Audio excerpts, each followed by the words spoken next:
Alright, chapter 13. It's a very short chapter. It's only about 6 pages long, so I'm going to go ahead and read it.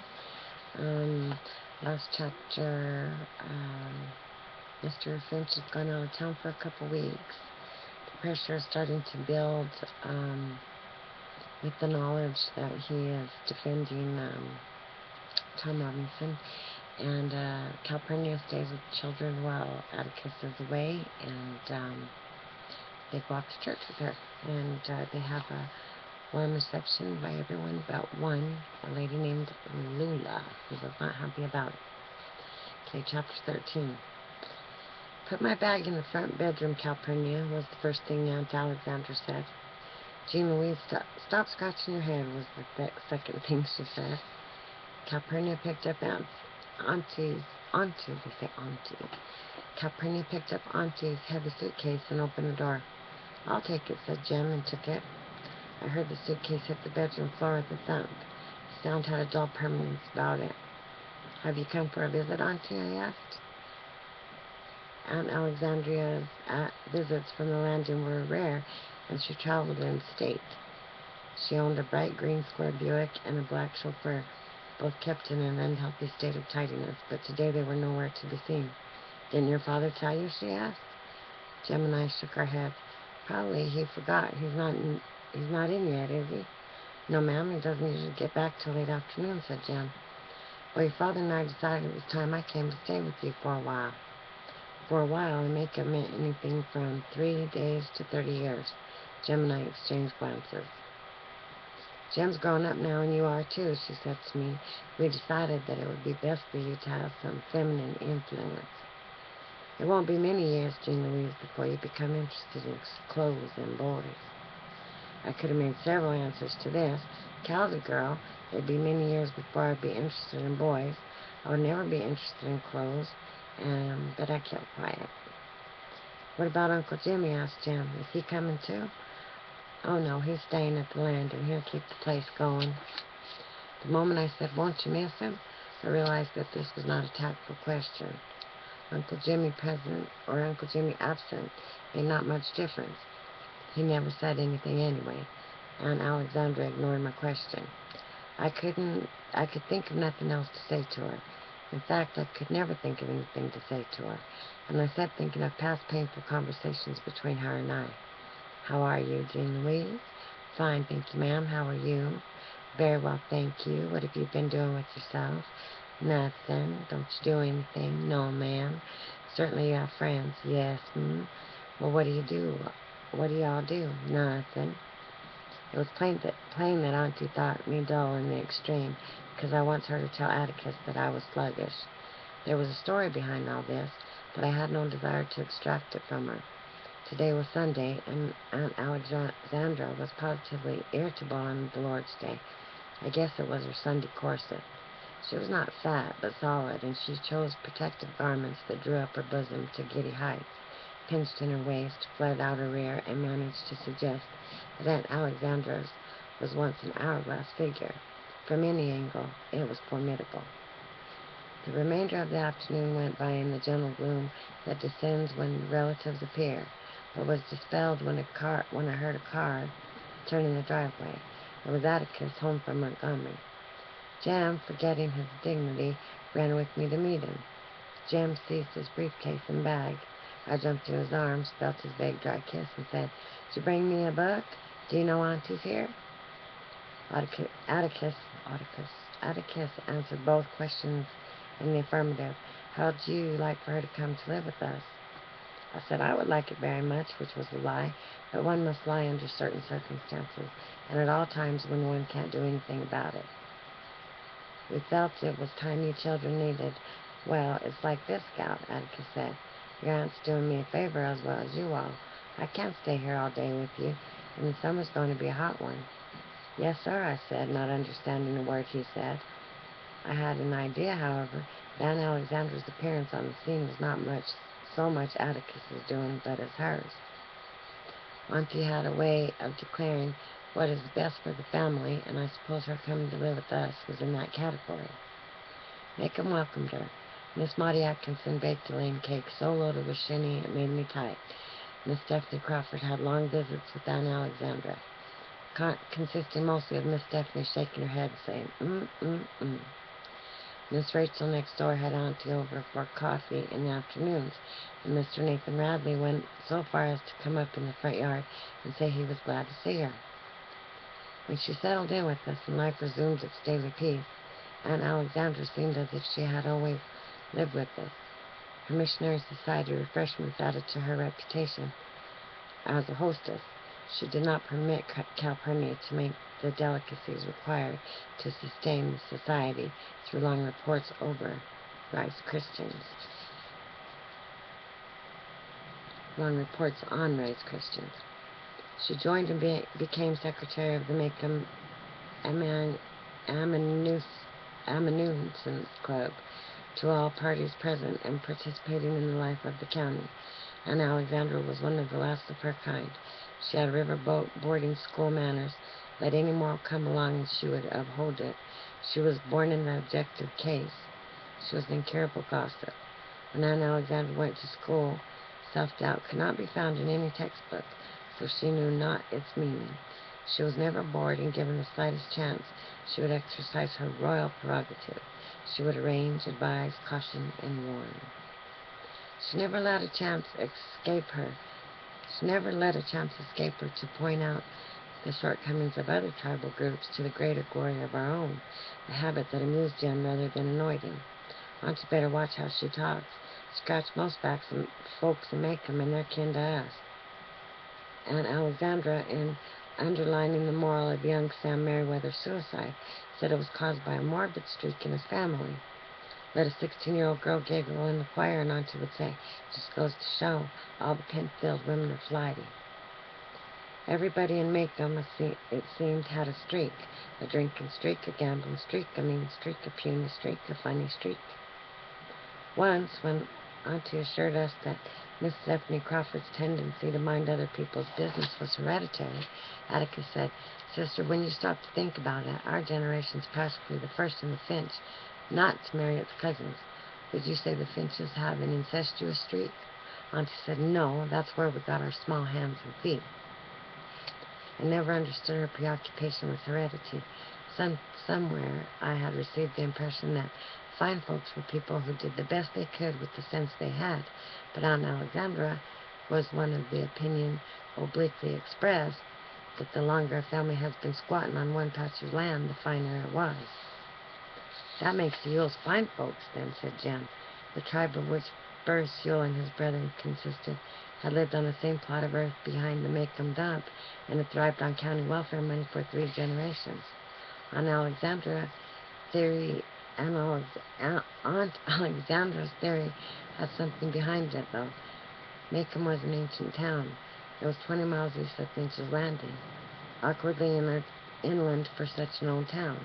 But Maycomb would have been closer to the river had it not been for the nimble-wittedness of one Sinkfield, who in the dawn of history operated an inn where 2 pig trails met, the only tavern in the territory. Sinkfield, no patriot, served and supplied ammunition to Indians and settlers alike, neither knowing nor caring whether he was a part of the Alabama territory or the Creek Nation, so long as the business was good. Business was excellent when Governor William Wyatt Bibb, with a view to promoting the newly created county's domestic tranquility, dispatched a team of surveyors to locate its exact center, and therefore established its seat of government. The surveyors, Sinkfield's guests, told their host that he was in the territorial confines of Maycomb County, and showed him the probable spot where the county seat would be built. Had not Sinkfield made a bold stroke to preserve his holdings, Maycomb would have sat in the middle of Winston Swamp, a place totally devoid of interest. Instead, Maycomb grew and sprawled out from its hub, Sinkfield's Tavern, because Sinkfield reduced his guests to myopic drunkenness one evening, induced them to bring forward their maps and charts, lopped off a little here and add a bit there, and adjusted the center of the county to meet his own requirements. He sent them packing next day, armed with their charts and 5 quarts of shinny in their saddlebags, 2 apiece and 1 for the governor. Because its primary reason for existence was government, Maycomb was spared the grubbiness that distinguished most Alabama towns its size. In the beginning, its buildings were solid, its courthouse proud, its streets graciously wide. Maycomb's proportion of professional people ran high. One went there to have his teeth pulled, his wagon fixed, his heart listened to, his money deposited, his soul saved, his mules vetted. But the ultimate wisdom of Sinkfield's maneuver is to open to question. He placed the young town too far away from the only kind of public transportation in those days, which was the riverboat, and it took a man from the north end of the county 2 days to travel to Maycomb for store-bought goods. As a result, the town remained the same size for 100 years, an island in a patchwork sea of cotton fields and timberland. Although Maycomb was ignored during the war between the states, Reconstruction ruled, and economic ruin forced the town to grow. It grew inward. New people so rarely settled there. The same families married the same families until the members of the community all looked faintly alike. Occasionally someone would return from Montgomery or Mobile with an outsider, but the result caused only a ripple in the quiet stream of family resemblance. Things were more or less the same during my early years. There was indeed a caste system in Maycomb, but to my mind it worked this way. The older citizens, the present generation of people, who had lived side by side for years and years, were utterly predictable to one another. They took for granted attitudes, character shadings, even gestures, as having been repeated in each generation and refined by time. Thus, the dicta, "No Crawford minds his own business, every third Meriwether is morbid, the truth is not in the Delafields, all the Bufords walk like that," were simply guides to daily living. Never take a check from a Delafield without a discreet call to the bank. Miss Maudie Atkinson's shoulder stoops because she was a Buford. If Mrs. Grace Meriwether sips gin out of Lydia E. Pinkham bottles, it's nothing unusual. Her mother did the very same. Aunt Alexandra fitted into the world of Maycomb like a hand into a glove, but never into the world of Jem and me. I so often wondered how she could be Atticus's and Uncle Jack's sister that I revived half-remembered tales of changelings and mandrake roots that Jem had spun long ago. These were abstract speculations for the first month of her stay, as she had little to say to Jem or me, and we saw her only at mealtimes and at night before we went to bed. It was summer and we were outdoors. Of course, some afternoons when I would run inside for a drink of water, I would find the living room overrun with Maycomb ladies, sipping, whispering, fanning, and I would be called, "Jean Louise, come speak to these ladies." When I appeared in the doorway, Auntie would look as if she regretted her request. I was usually mud-splashed or covered with sand. "Speak to your cousin Lily," she said one afternoon when she had trapped me in the hall. "Who?" "Well, your cousin, Lily Brooks," said Aunt Alexandra. "She our cousin? I didn't know that." Aunt Alexandra managed to smile in a way that conveyed a gentle apology to Cousin Lily and firm disapproval to me.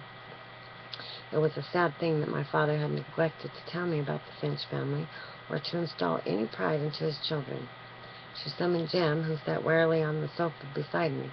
She left the room and returned with a purple-covered book on which Meditations of Joshua S. St. Clair was stamped in gold. "Your cousin wrote this," said Aunt Alexandra. "He was a beautiful character." Jem examined the small volume. "Is this the cousin Joshua who was locked up for so long?" And Aunt Alexandra said, "How do you know about that?" "Why, Atticus said he went round the bend at the university, said he tried to shoot the president. Said cousin Joshua said he wasn't anything but a sewer inspector, tried to shoot him with an old flintlock pistol, only it just blew up in his hand. Atticus said it cost the family $500 to get him out of that one." Aunt Alexandra was standing stiff as a stork. "That's all," she said. "We'll see about this." Before bedtime, I was in Jem's room trying to borrow a book when Atticus knocked and entered. He sat on the side of Jem's bed, looked at us soberly, and then he grinned. He said. He was beginning to preface something he said with a throaty noise, and I thought he must at last be getting old, but he looked the same. "I don't exactly know how to say this," he began. "Well, just say it," said Jem. "Have we done something?" Our father was actually fidgeting. "No, I just want to explain to you that your Aunt Alexandra asked me, son, you know you're a Finch, don't you?" "Well, that's what I've been told."